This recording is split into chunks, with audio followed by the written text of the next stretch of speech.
গতকাল রাতে বাংলাদেশি হ্যাকারদের একটি দল ইসরায়েলের কয়েক হাজার ওয়েবসাইটে সাইবার হামলা চালিয়েছে, যা দেশটির সাইবার নিরাপত্তায় বড় ধরনের আঘাত এনেছে। বাংলাদেশ সাইবার ডিফেন্স নামের একটি ফেসবুক পেজ থেকে এই হামলার দায় স্বীকার করে জানানো হয়, তাদের এই আক্রমণে ইসরায়েলের কয়েক মিলিয়ন ডলার ক্ষতি হয়েছে। তারা আরও ঘোষণা দিয়েছে যে এই সাইবার হামলা চলমান থাকবে। এই সাইবার হামলার পেছনে মূল কারণ হিসেবে উল্লেখ করা হয়েছে ইসরায়েলের সাম্প্রতিক গাজা উপত্যকায় বিমান হামলা।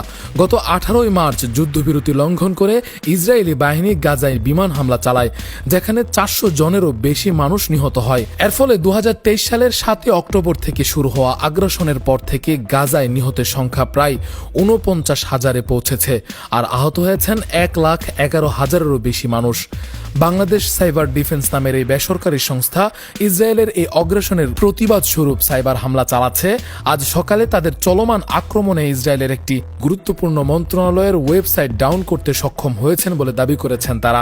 এ বিষয়ে বাংলাদেশ সাইবার ডিফেন্সের একজনের সাথে কথা বলে ফেস দ্য পিপল তিনি জানিয়েছেন, ইসরায়েল দখলদারদের যে অন্যায় নিপীড়ন হত্যাযজ্ঞ চলছে, এর বিরুদ্ধে আমরা প্রথম থেকে কাজ করে যাচ্ছি এবং তাদের সোশ্যাল মিডিয়া সহ বিভিন্ন ইম্পর্টেন্ট যে সেক্টরগুলো আছে সেগুলোতে আমরা প্রথম থেকে আক্রমণ করে যাচ্ছিলাম। তাদের যে সরকারি এবং গুরুত্বপূর্ণ নন গভর্নমেন্ট যে ওয়েবসাইটগুলো আছে এবং তাদের সার্ভার বা তথ্য ভান্ডারগুলো আছে সেগুলোতে আমরা আঘাত এনেছি। আমরা প্রথমে তাদেরকে লিস্ট করে তাদের গুরুত্বপূর্ণ ব্যাংক এবং তাদের শপিং সেন্টার, তাদের অনলাইন শপিং এগুলোতে আমরা ডাউন করেছি এবং তাদের বিভিন্ন সরকারি ওয়েবসাইট এবং তাদের গুরুত্বপূর্ণ নন গভর্নমেন্ট ওয়েবসাইটগুলো আমাদের আওতাধীন অবশ্যই রয়েছে। 5 থেকে 10টার মতো ওয়েবসাইট আমাদের আওতাধীন অবশ্যই রয়েছে। এখন অর্থনৈতিক পরিমাণটা আনুমানিক ধরে নিয়েছি প্রায় মিলিয়নের মতোই হবে। তাদের ইউনিয়ন ব্যাংক সহ আরো কয়েকটি ব্যাংকের সার্ভার আমরা ডাউন করে রেখেছি। তাদের ব্যাংকিং কার্যক্রম, অনলাইন কার্যক্রম ফুলি বন্ধ ছিল। কেউ আমাদের কার্যক্রম অব্যাহত আছে এবং আজকেও আমাদের কাজ চলছে। আজকে সকাল থেকে আমাদের টিম এক প্রদমে কাজ করে যাচ্ছে এবং সরকারি সাইট তাদের বেশ কয়েকটি সরকারি সাইট আমরা আক্রমণ করেছি এবং আপাতত আমরা কোনো সরকারি সাইটে দখল নিতে পারিনি।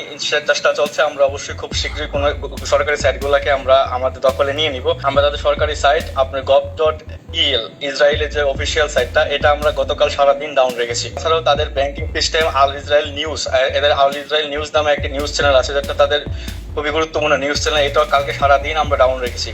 আমরা বাংলাদেশ সাইবার ডিফেন্স সহ বাংলাদেশের আরো যে সাইবার এক্সপার্টরা আছে সবাই কাজ করছে, পুরোদমে আমরা কাজ করে যাচ্ছি। আমরা ফিলিস্তিনের পক্ষে আছি এবং আমরা তো সরাসরি যেহেতু আমরা ওইখানে তো যাওয়া পসিবল না, আমরা আমাদের যার অবস্থান থেকে আমরা ফিলিস্তিনের পাশে থেকে আমরা লড়াই করে যাবো ইনশাল্লাহ। বিশ্বের বিভিন্ন দেশ ইসরায়েলের আগ্রাসনের বিরুদ্ধে নানাভাবে প্রতিবাদ জানাচ্ছে। অনেক দেশেই ইসরায়েলি পণ্য বয়কটের ডাক দেওয়া হয়েছে। বাংলাদেশি হ্যাকারদের এই সাইবার হামলা সেই প্রতিবাদেরই একটি অংশ। উল্লেখ্য, এর আগেও বাংলাদেশি হ্যাকাররা বিভিন্ন সময়ে সাইবার হামলা চালিয়েছে। 2023 সালের মে মাসে বাংলাদেশ সিভিলিয়ান ফোর্স নামে একটি হ্যাকার কমিউনিটি ইসরায়েলের 5টি সরকারি ওয়েবসাইট ডাউন সহ 14টি ওয়েবসাইট হ্যাক করে এবং দেশটির 700 নাগরিকের ব্যবহৃত কম্পিউটার দখল করে। তারা ইসরায়েলের সাবমেরিন সিস্টেম হ্যাক করে লাইভ ভিডিও বার্তাও দিয়েছিল। সাইবার হামলাগুলো ইসরায়েলের সাইবার নিরাপত্তার জন্য বড় ধরনের চ্যালেঞ্জ হয়ে দাঁড়িয়েছে। বিশেষজ্ঞরা মনে করছেন এই ধরনের হামলা ভবিষ্যতে আরও বৃদ্ধি পেতে পারে, যা আন্তর্জাতিক সাইবার নিরাপত্তা পরিস্থিতিকে আরও জটিল করে তুলবে।